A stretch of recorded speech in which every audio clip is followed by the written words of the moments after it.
Media reports from the British press in the aftermath of Wednesday's truck and knife attack on Parliament, resulting in the death of at least 4 people and catastrophic injuries to more than a dozen more, have focused in on the identity of the perpetrator in vague terms. We knew, according to the Telegraph, that the attacker was described by witnesses as, quote, an Asian guy in about his 40s carrying a knife about 7 or 8 inches long. The Daily Star of the UK called the suspect a black or Asian man who was spotted running with an 8-inch knife. The Daily Mirror called him, quote, reportedly Asian in appearance.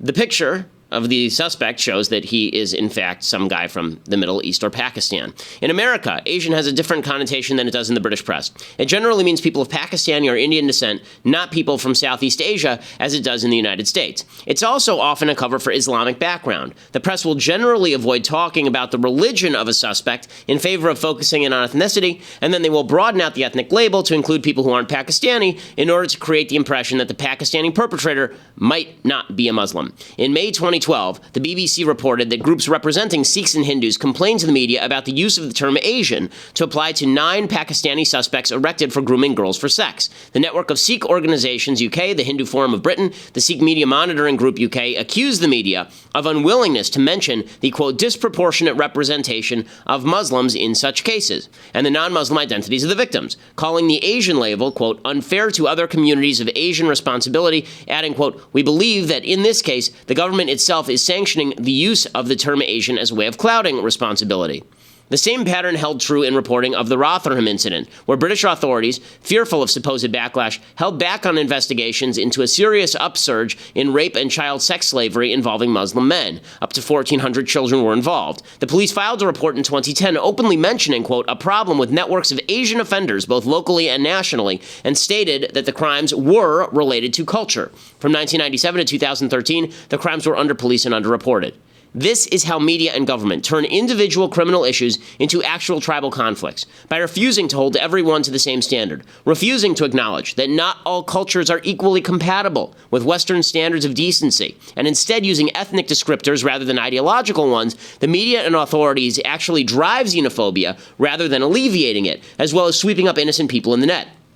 Sikhs and Hindus do not deserve to be placed in the same risk category as radical Muslims with regard to terrorism. Attempting to protect moderate Muslims by ignoring all ideological leanings whatsoever is stupid. And using the overbroad ethnic descriptor Asian, pretending that Indians and Pakistanis are part of the same ethnic group for purposes of avoiding ideological conclusion jumping, is purposeful obfuscation of accuracy.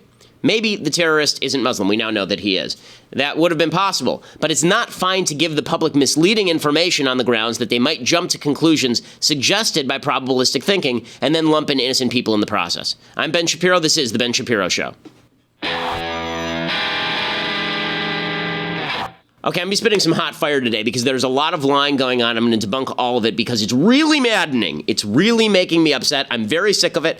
I am annoyed. I am frustrated. Everyone is lying. They're all lying to you, and it is making me sick to my stomach. And so we are going to put an end to that today when we discuss the truth about what's happening on this Trump-Russia stuff and on the wiretapping stuff and on all the rest of it, on Trumpcare. So many lies, so little time, so much to get to. But first, we have to say thank you to our advertisers over at Wink. So, if you are somebody who knows nothing about wine, like me, if you're somebody who would buy just a bottle of grape juice that is fermented too long and think that that was wine, number one, you don't know anything about wine. Number two, you need to actually go to trywink.com/Ben because you're going over to somebody's house and now you need to bring a decent bottle of wine and that old bottle of Kedem ain't going to do it. So you need something that's actually going to go with the food. You go to trywink.com and they ask you what your tastes are like, what kind of flavors you like, and then they personalize a bottle to you. They tell you what bottle you will like. All the bottles of wine are cheap. Our staff has tried them. They say that the wine is really, really top notch, which is why they're always drunk.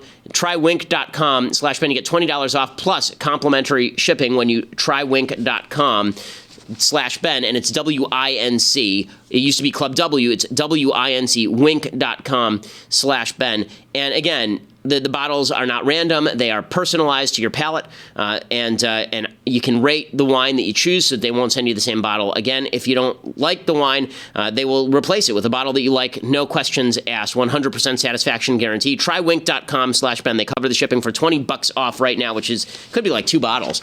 So that's a pretty solid deal. Trywink.com/Ben. Terrific service, particularly if you're ignorant about what wines are good. Okay, so So, as I say, lots of lying going on, many a lie from all sides, and it's making me want to vomit. So, let's begin with the biggest lie told by the media last night, that Donald Trump is on the verge of impeachment. All is over. Donald Trump, they found the silver bullet. Anderson Cooper is on CNN, and he says, we have new information. What is that new information? Well, we now know that the FBI may or may not have information that Donald Trump's team was coordinating with the Russians in order to release info on Hillary Clinton during the campaign. Here is the silver fox, Anderson Cooper. CNN's Pamela Brown and Evan Perez join us now. They broke the story along with our justice reporter, Shimon Prokupez. Pam, first, what are you learning? Well, Anderson, the FBI has information that indicates associates of President Donald Trump communicated with suspected Russian operatives to possibly coordinate the release of information damaging to Hillary Clinton's campaign, U.S. officials told us. FBI Director James Comey made his bombshell announcement, as you'll recall, Monday before Congress that the FBI is investigating the Trump campaign's ties to Russia. So the FBI is now reviewing this information, which includes human intelligence, travel, business, and phone records, as well as accounts of in-person meetings, according to the officials we spoke. All this sounds pretty damning, right? This sounds like, ooh, the FBI has the material that's going to get Trump. His associates were working with the Ruskies, and they were going to take down Hillary Clinton. Adam Schiff, the ranking Democrat on the House Intelligence Committee, he comes forward, and he says basically the same thing. But you admit all you have right now is a circumstantial case. Actually, no, Chuck. I can tell you that the case is more than that, and I can't go into the particulars, but there is more than circumstantial evidence now. So, again, I think... So you have seen direct evidence of collusion? I don't want to go into specifics, but I will say that there is evidence that is not circumstantial and is very much worthy of investigation. Okay, this is rumor mongering. Here's what the CNN report actually said. The FBI has information that indicates associates of President Donald Trump communicated with suspected Russian operatives to possibly coordinate the release of information damaging to Hillary Clinton's campaign. Okay, so in the first sentence, you have three qualifying words: indicates, suspected, and possibly. And then when you read down to, of course, paragraph 9 or 10 in the article, quote, one law enforcement official said the information in hand suggests people connected to the campaign were in contact, and it appeared they were giving the thumbs up to release information when it was ready. But other U.S. officials who spoke to CNN say it's premature to draw that inference from the information gathered so far, since it's largely circumstantial. So no, Adam Schiff, apparently the information is largely circumstantial, according to other U.S. officials. So they got one person saying it's not circumstantial, a bunch of people saying it is circumstantial, and the entire media running with it. Trump is on the ropes. It's all over. Okay, no, it's not. Come on, cut it out. Okay, so that is side one, exaggerating the case or lying or making the case out to be ironclad when it simply is not. Then on the other side, we have a bunch of people saying that Trump has been vindicated in his wiretapping claims. So, no, he hasn't. No, he hasn't. Okay, I'm just being honest here. If you don't want honesty, there are plenty of other places that will tell you that Trump is the most vindicated person who has ever lived and all is well and all this crap. Okay, here's what Trump actually said. Trump said that like McCarthy, there was purposeful wiretapping of Trump Tower. And I'm not even going to be specific. I'm not even going to say that it was wiretapping of Trump Tower specifically. We'll make the claim a little broader. We'll say that Trump said that Obama directed surveillance at him. And we'll make it even broader than that. Trump said that Obama intelligence officials directed surveillance at him and his officials. Okay, that's what we will say. Now, is there any evidence of that whatsoever? No, there isn't any evidence of that whatsoever. Okay, all the evidence suggests so far that if there were Trump associates who were caught up in the quote-unquote surveillance, they were caught up incidentally, meaning we don't have any FISA warrants that we know about, other than, I think, one report in like Heat Street or something. There are no FISA warrants that we know about that were actually directed at U.S. citizens on this one. There's no FISA warrant that went out on Mike Flynn, for example. There was no FISA warrant as far as we know. There was no direct surveillance of these people. Now, does that mean that there was no surveillance of these people? No, there was surveillance of these people in the same way that, for example, you wouldn't say that the cops were targeting you if they were staking out a drug den and you were a client. Okay, they weren't targeting you, they were targeting the drug den, and you were a client. Okay, this is the same thing that's happening here. They were targeting the Russians, and the Russians were talking with Trump people, and some of the Trump people were on the line with the Russians. That is not the same thing as what Trump was claiming, which was Obama basically put a team on me and my friends, and then he was attempting to gather information on us so that he could release it and take us down. Okay, that's not true. So it doesn't matter. People have gotten into this business, and it's driving me absolutely up a freaking wall, okay? The left did it during the Michael Brown, Darren Wilson scenario, where they claimed hands up, don't shoot. And people like me said, that never happened. And the left said, you're right, it never happened. But the facts may not be true, but the narrative is true. And we'd say, what the hell does that mean? Why don't you show me some facts generating a narrative, and then we'll determine if it's true. You can't just say the narrative is true without any facts to back it up. Okay, the right is now doing a lot of the same stuff on Trump's surveillance claims. So it is true, factually speaking, that there were people who are in the Trump team who are caught up in the surveillance net that was directed at people who are not the Trump team. Okay, that is true. You don't have to draw a narrative from it. Okay, that's just a fact. What is not true is when you take Trump's original claim that he was purposefully wiretapped by Obama, and then you broaden it out to not only include Trump, but also his team, and then you broaden it out to also include incidental collection of information, and then you claim Trump is vindicated. That's a bunch of horse crap. Okay, so here's what Devin Nunes said yesterday. We're going to go through this in detail because I think it is important to debunk things that are not true. I still care about things like truth, even if they don't benefit my side, quote unquote. Okay, here is Devin Nunes. He starts off by saying, this is his big announcement that was supposedly earth-shattering yesterday. He is the ranking Republican on the House Intelligence Committee, and he had just gone to the White House and met with Trump on this. I was concerned that other surveillance activities were used against President Trump and his associates. So first, I recently confirmed that on numerous occasions, the intelligence community incidentally collected information about U.S. citizens involved in the Trump transition. Details about U.S. persons associated with the incoming administration, details with little or no apparent foreign intelligence value, were widely disseminated in intelligence community reporting. Third, I have confirmed that additional names of Trump transition team members were unmasked.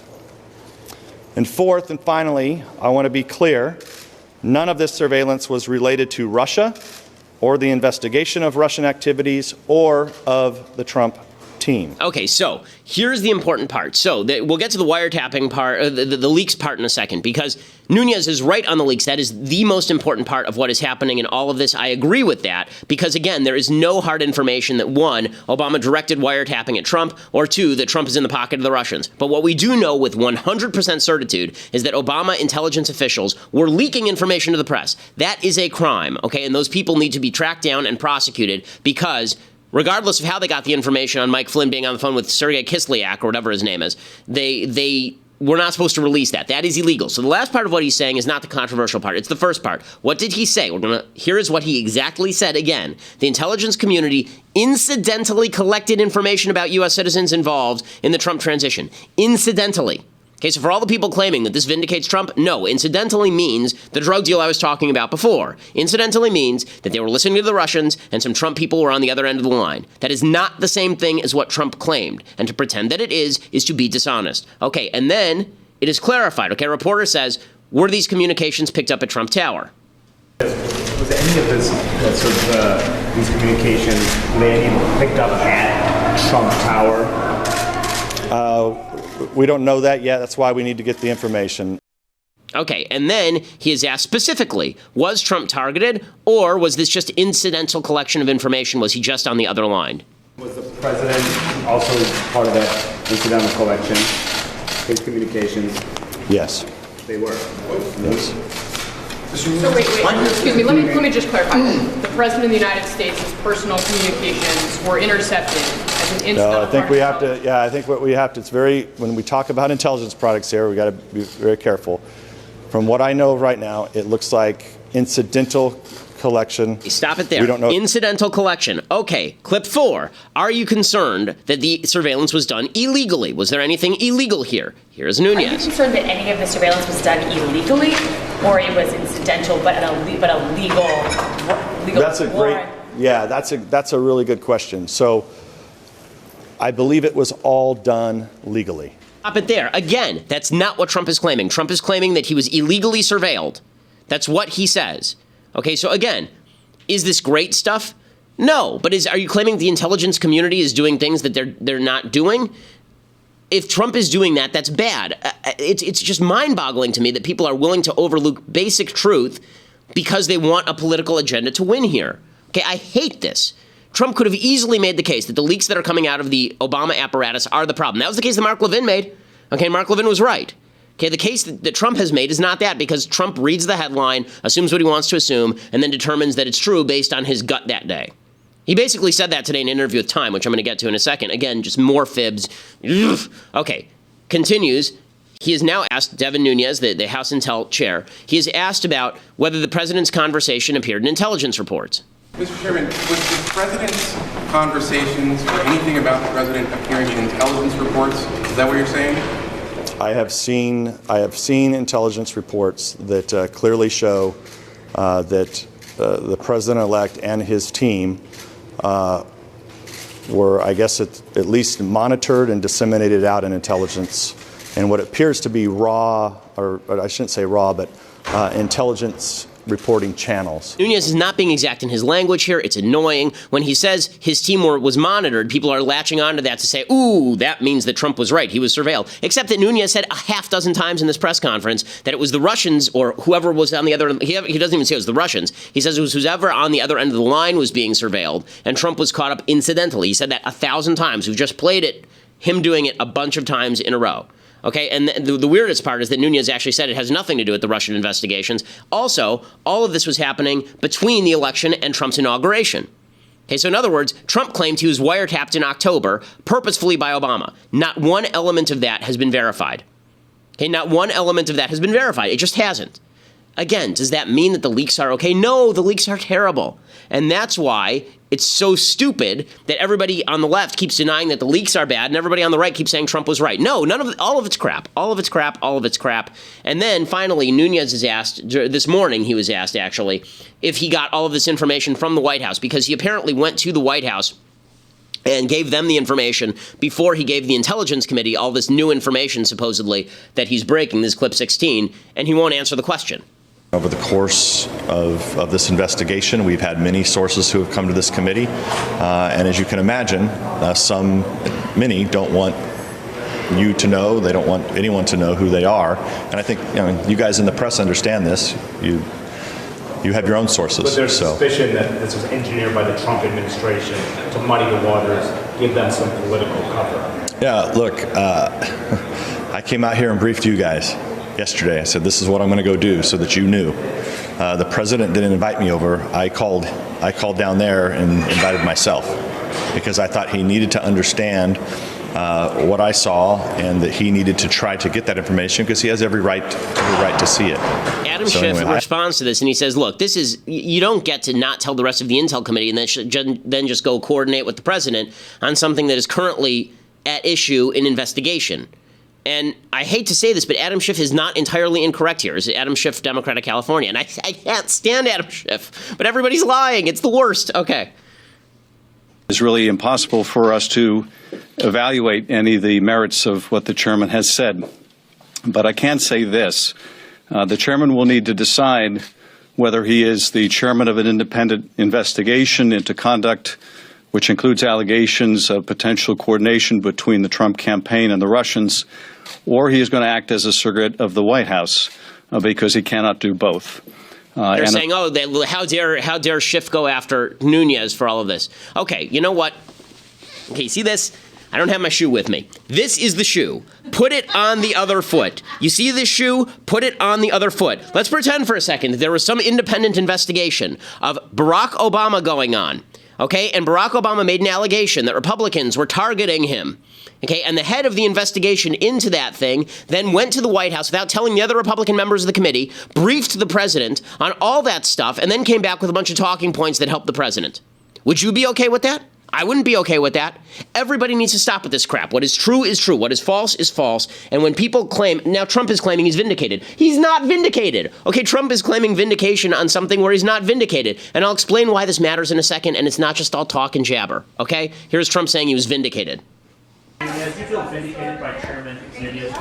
I somewhat do. I must tell you, I somewhat do. I very much appreciated the fact that they found what they found, but I somewhat do. What's what they found?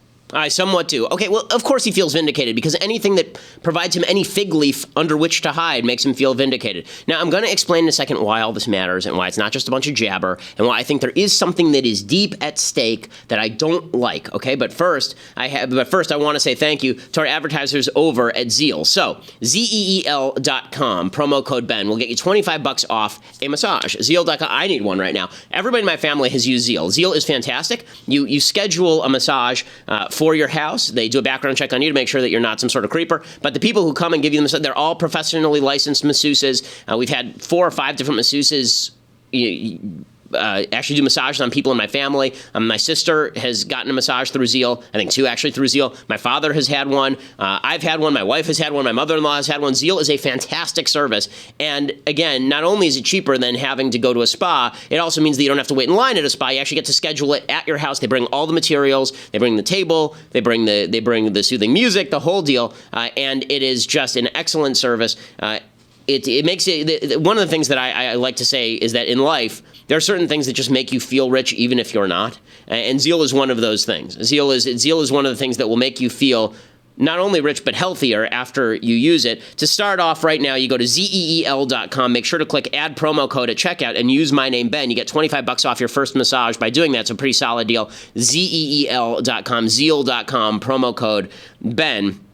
And you can use their iPhone or Android app, and you get that special offer with promo code Ben. That also lets them know that we sent you as a thank you to them. Okay, so the reason that all of this is important, and then I have to go to another set of lies on Trumpcare that Democrats are telling. The reason all of this is important is because, unfortunately, President Trump has an extraordinarily casual relationship with the truth. That's not good for a Republican president. If you want him to succeed, he needs to have a certain level of public trust, and that level of public trust can only be built if he says true things. Well, he did an interview with Time Magazine, did President Trump today, and this interview is it's just awful, okay? Again, I have a very consistent standard here. When people tell the truth, I like it. When people lie, when they obfuscate, I don't.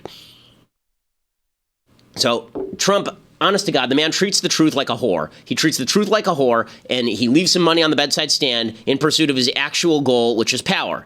And you may like the things that he does with that, but let's not pretend that truth is not truth. Democrats do the same thing. I don't want to pretend that this is solely Trump. Okay, Democrats do the same thing. Politicians do it all the time. But he's supposed to be somebody who represents me and represents the American people, and he's instead pursuing whatever idiocy comes into his mind at a given time. I'm really angry about this because it's undermining what could be a great agenda. It's undermining what could be great policies. It's undermining true things that need to be said because he can't keep his mouth shut. Okay, it's really frustrating. It's really frustrating. So 2 things. 1, Trump, number 1, will say things that are just blatantly untrue, and then he will defend them all the way down the line. And 2, Trump mistakes predicting things for saying true things. Those are not the same thing.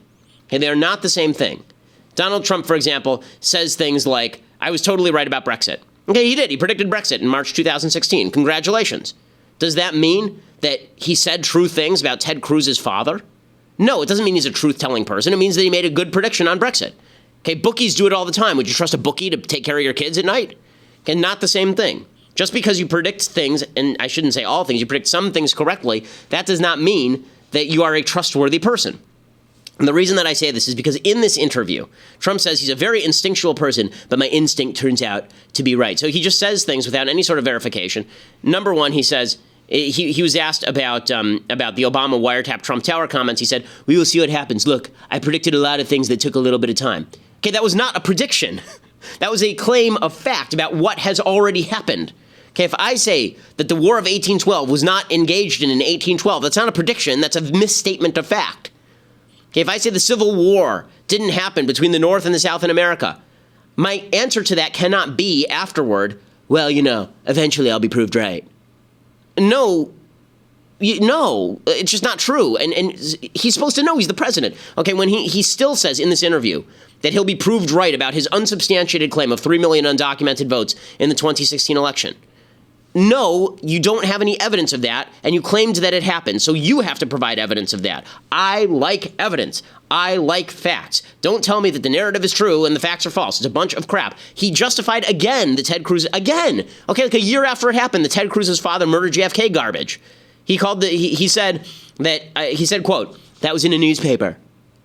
That was in a newspaper? Number one, it was in the National Enquirer. Number two, so the hell what? You're the one who keeps saying that the news is fake news and you can't trust what you read in the newspaper unless apparently it's the National Enquirer. In the same interview, he calls the Wall Street Journal fake news. So just to get this straight, the National Enquirer is real news, but the Wall Street Journal is fake news.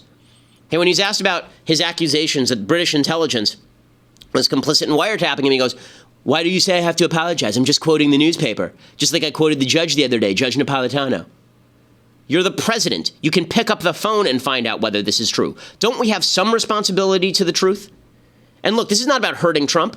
The minute he starts doing good things, I'm more than happy to praise him. I want to praise him. Okay, I want the president to do good things so I can praise him. But I'm not going to praise him lying just because it benefits my side. That's a bunch of horse manure. And people who do that are complicit in destroying their own credibility and the credibility of politics. We cannot have conversations with each other if all we do is say the facts don't matter, all that matters is my narrative. If that's the case, the facts don't matter at all, and we cannot have a conversation in the slightest. Okay. With that rant done, I now want to move on to Trumpcare and where that is, because that is still moving along, and there's a lot of controversy over where that's going, and a big lie that is currently happening from the left on Trumpcare. We'll talk about that in just a second. But for that, you have to go over to dailywire.com and become a subscriber. dailywire.com. $8 a month gets you a subscription. If you want an annual subscription over at Daily Wire, then you can get a free signed copy of Reasons to Vote Democrat, a comprehensive guide by our very own Michael Knowles, just a brilliant, thorough piece of literature on why to vote Democrat. And Amazon bestseller, sold tens of thousands of copies. The dude's getting rich off of it, which is shocking. But in any case, dailywire.com, you can get a free copy. It's a lot of fun. $8 a month, and annual subscribers get that copy of that book. If you just want to listen to the rest of the show a little bit later, you go over to iTunes or SoundCloud, and you can check out the show over there. Leave a review at iTunes. We do appreciate it. And this is the largest conservative podcast in the nation.